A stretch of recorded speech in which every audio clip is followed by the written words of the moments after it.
Hello and welcome to Up Close with DEC, where we get to learn about the Drug Enforcement Commission and the interventions in the fight against drugs, substances, and money laundering.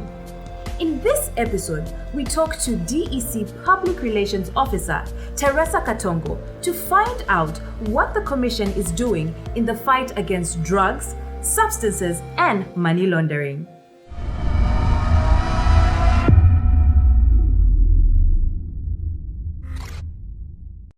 The Drug Enforcement Commission has put up a number of strategies in curbing illicit drugs in the community as well as money laundering. First and foremost, we have put up a strategic plan which is running from 2018 to 2021. This is just basically giving us strategic direction as an institution. And this document is running side by side with the service charter.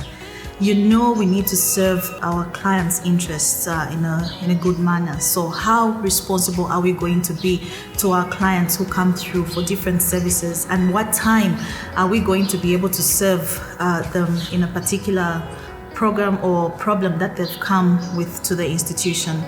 Then, of course, we do have a communication strategy in place. This communication strategy looks at the needs of different audiences in the community. How are we going to reach out to them as Drug Enforcement Commission? Because every community has got their own message that they want to get from us as an institution. So this is a document that is helping us as Drug Enforcement Commission to reach out to them in a manner that they feel is good or befitting their needs in the same community. And then there's this notion by members of the public that Drug Enforcement Commission goes for the smaller fish and not the big fish. Come on. To us as Drug Enforcement Commission, everybody is a big fish.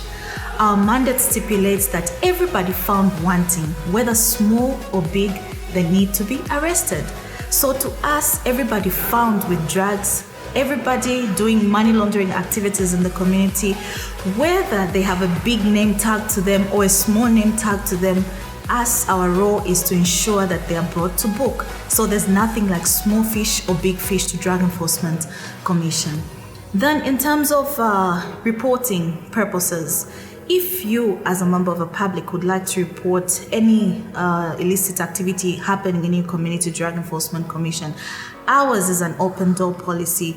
You can come through to any of our offices at headquarters or in the provincial offices and district offices, or if at all you feel that you cannot walk to our offices, you can always contact us. We have a contact line which is 0955 68 43 43, 0955 68 43 43. You can also contact us through Facebook. We do receive messages, actually very interactive. You can inbox us if you don't want to send the message direct where everybody will be able to access that message. Inbox us and we'll be able to follow up that message. And believe me, we do protect whistleblowers. If you don't want your name to be mentioned at all, that you're the one who's brought information to the institution, we will not mention your name. We will secretly investigate on that matter and be able to see that it's brought to its conclusion.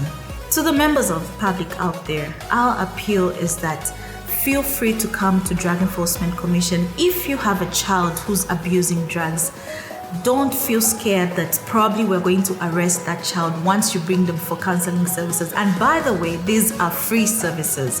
We do not charge anything at all. So just bring your child for these counseling services and we'll be able to provide them. And if there are people who are abusing or better still trafficking or doing money laundering activities in your community, report such cases. We expect you to work closely with us as a commission. We cannot work in isolation.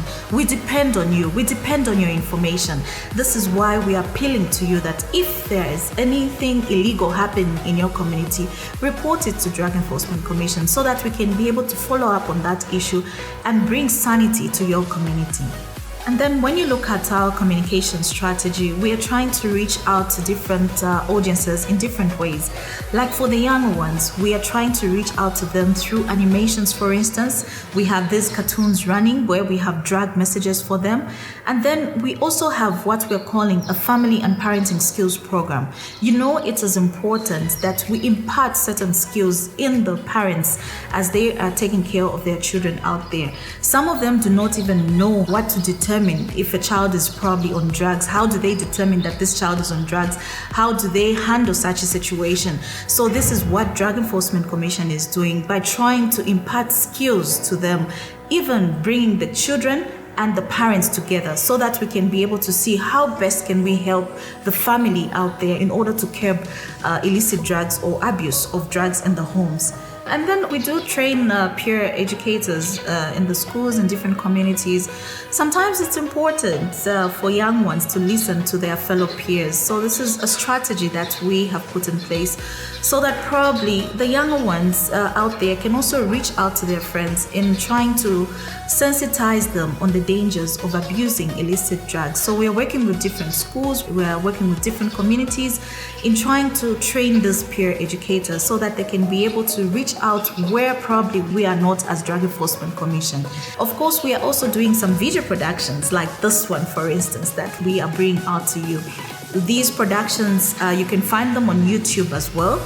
We have a YouTube account as Drug Enforcement Commission. So if you want information related to drugs or money laundering, you can be able to reach out to us on the YouTube account where we sensitize different members of the public using media productions.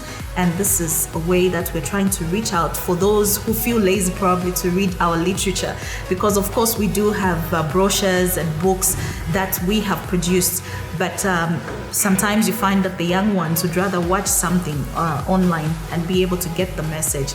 So these are some of the ways that we are trying to reach out to different audiences as an institution.